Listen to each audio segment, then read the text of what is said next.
Jackie Robinson in the flesh play second base for the Brooklyn Dodgers in Ebbets Field. Pre-game custom at Ebbets Field, the playing and singing of the national anthem before every single ball game. The Dodgers have taken the field. Dan Bankhead, slender, loose-jointed right-hander. Roy Campanella, stocky catcher, that's the battery. Big Gil Hodges at first base. Jackie Robinson at second. Captain Pee Wee Reese at short. And rookie... On the wall I face when writing on my computer is a blown-up black and white photo in a cheap frame. Jackie's in it alongside his brother 1950s Dodgers in uniform. Pee Wee Reese, Gil Hodges, Carl Furillo, Duke Snyder, Roy Campanella, and Preacher Rowe. Like they just stepped out of the dugout, exactly as I remember them. On weekday mornings in summer, we would gather at the corner of Nassau and Bedford Avenues in Greenpoint to take the streetcar, a.k.a. the trolley, running direct to Ebbets Field and beyond, all the way to Sheepshead Bay and the ocean, along a pair of iron tracks hammered into the pavement of Bedford Avenue, the longest street in Brooklyn, 10.2 miles. Took a while to get there because the trolley ran through 3 sprawling neighborhoods. I remember Williamsburg, Bedford-Stuyvesant, and Flatbush. There were always 4 or 5 or more of us. Most had money from home to buy a couple of francs, with everything on it, please, a Coke, and the price of admission, 75 cents. Bleacher seats, good as any because the stadium was among the smallest in the National League. The right field fence was only 275 feet away. What saved us was the fact that most home run hitters hit from the right side of the plate. The only thing that stood between a strong lefty hitting the ball over the fence into Bedford Avenue was Brooklyn's pitching and Carl Furillo, roaming right field with his rifle right arm. We never stayed put in the bleacher seats anyhow. After a few innings, we'd sneak down one level to the grandstand's reserve seats in sections so empty that the ushers, old guys with Irish faces, would let us stay. From those seats, it felt like I could say something to Andy Pafko in left field, and he'd hear me. But I'd have to yell to be heard by Duke Snyder in center. Of course, we knew all our Dodgers.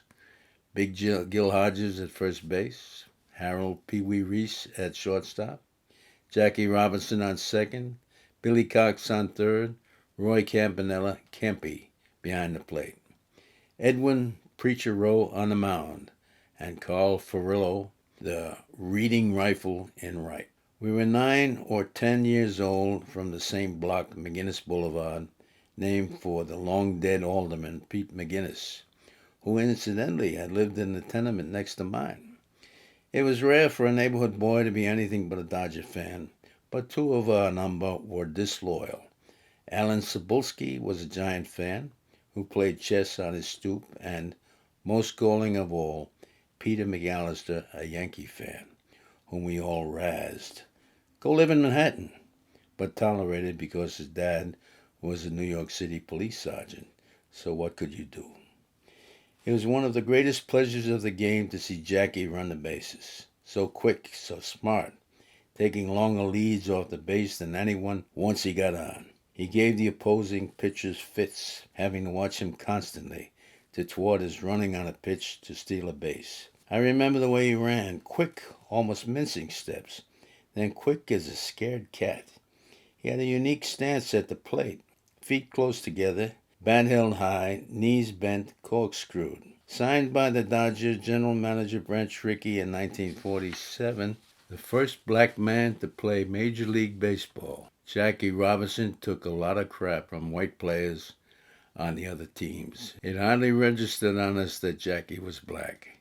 Back then, he was just the spark plug, the beating heart of the bums, as we, in fact, all of Brooklyn, referred to our team. The best thing about being in Ebbets Field on a summer's afternoon in a bleacher seat was the lazy feeling of being suspended in time and space, as only a 10-year-old could know. Sounds came to me from home plate and the first base line across the field in waves of soft murmurings. You could just about make out the announcer over the PA system. But Miss Gladys Gooding belting out the Star-Spangled Banner at the start of the game was not to be shushed.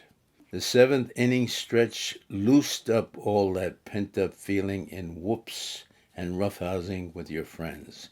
Game over, we descend to the ground on the winding cement exit ramps that girded the stadium and always made me think unaccountably of the Great Wall of China.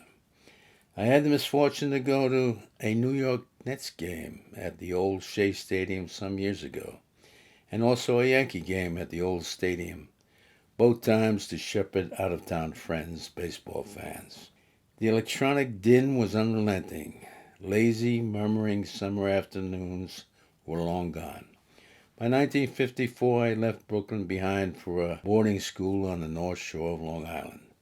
By 1955, I was still on Long Island and in the grip of a slow-growing amnesia, so that when the Brooklyn Dodgers, my once-upon-a-time native team, won their first World Series by beating their enemies, the New York Yankees, I was indifferent. And when owner Walter O'Malley took the Dodgers to L.A., it was over. The romance of Brooklyn baseball and my childhood. Jackie Robinson, the defending batting champion and the league's most valuable player.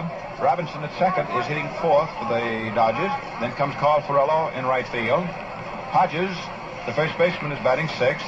Rookie Bobby Morgan, who is hitting very well, hits safe.